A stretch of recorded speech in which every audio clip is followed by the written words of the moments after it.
My name's Ben Wheatley and I'm the writer and director of Generation Z.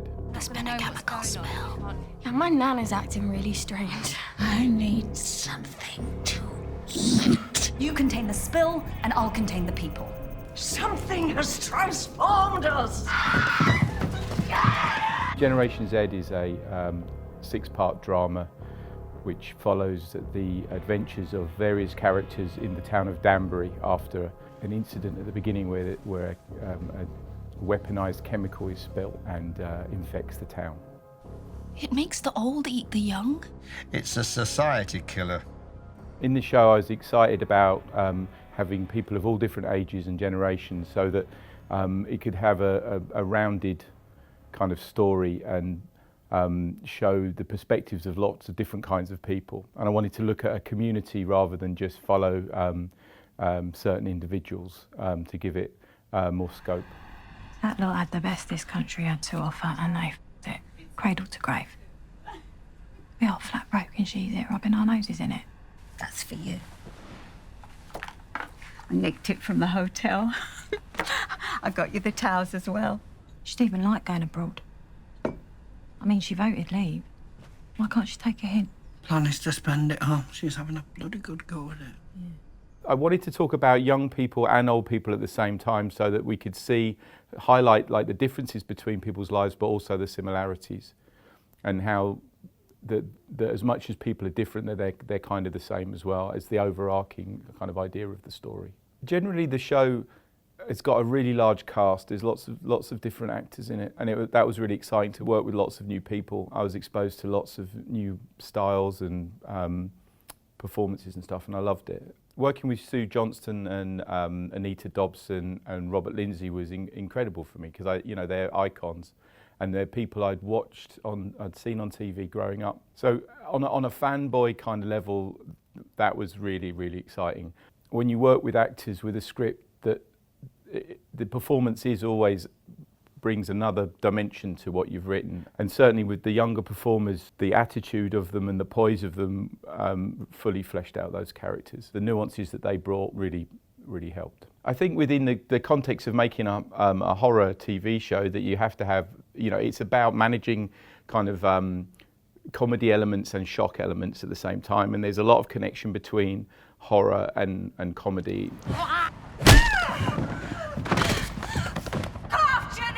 Both rely on gags and build up and timing and stuff. So we work quite hard on that and on the balance of that, of how much you can push the audience to, not discuss them too much, but discuss them enough so it looks different from other shows. Because if you go to something that's horror inflected and it's not horrible or scary, then you feel shortchanged. But at the same time, the audience itself can be put off by anything that's too horrific. So it's finding that balance and setting the tone of the show about how far you're willing to go. And I think there's a thing about trust. The best horror is when the audience doesn't quite trust the filmmakers. That there's elements in it that they've been shown that push their boundaries to the edge, and then from that point onwards they feel, oh God, anything could happen.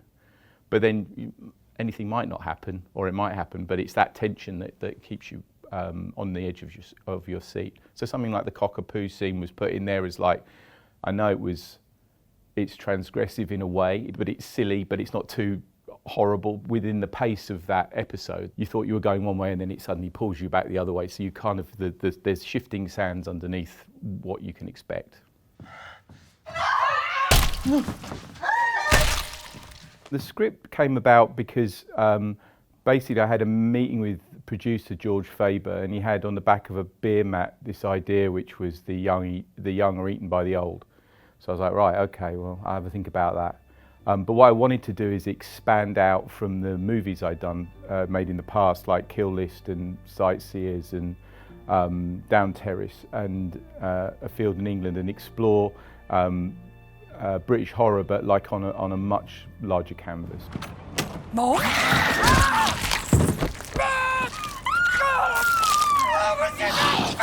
There are basically 3 sets of characters in the show. Younger people, middle-aged people who are like their parents, and then their grandparents. And I wanted to make a show that was about gangs, really, and about groups of people dealing with problems. So you have the younger group of people are just about to do their A-levels. The middle-aged characters, who their parents are basically looking after them and dealing with the general societal stuff that's going on. And then the older people are in care homes, but then they're kind of affected by the gas leak. So we see them get a new lease of life as well. They see us as monsters and they lock us away out of sight. But maybe it's time for us to be monsters once in a while. Cecily, I'd be very careful what you wish for. Oh, don't listen to him. Yeah. He can't stop us. The main difference with making Generation Z is that, for me, it's such a large canvas. It's effectively 3 features in a row. It's like 4.5 hours when you stand it end to end, all the episodes, I think. And that gives you a lot more opportunity to dig into the characters, to have the quieter moments and the more characterful moments that might get cut out of a movie, because a movie's always about propulsion, about every second of it has to be about moving towards that end moment. But a TV series is a series of end moments. You know, it's got you've got 6 basic climaxes across the 6 episodes. You've got climaxes towards every 12 minutes when you have an ad break. So I really enjoyed that, and that working within that structure, but being given the chance to tell that much longer story. I mean, I think the thing about horror in general is it's always the best horror is inflected with the times that it's set in. That's enough. Be quiet. Well, you can talk to him like that, but don't try that on. Not a cock! A cock? What's a cock? You are. And that was one of the big treats of Generation Z for me. I was encouraged to kind of set it within our world, to set it in the like social and political time that we're in, to a degree. Though it's not like a lecture, but it has that kind of feeling across it, and that's what I was really excited to dig into, really. I felt weak and tired before. I felt like I'd been sold a lie. I worked hard all my life, and for what? The country I worked for is gone. Everything I knew has gone. You can call it a disease if you want. I call it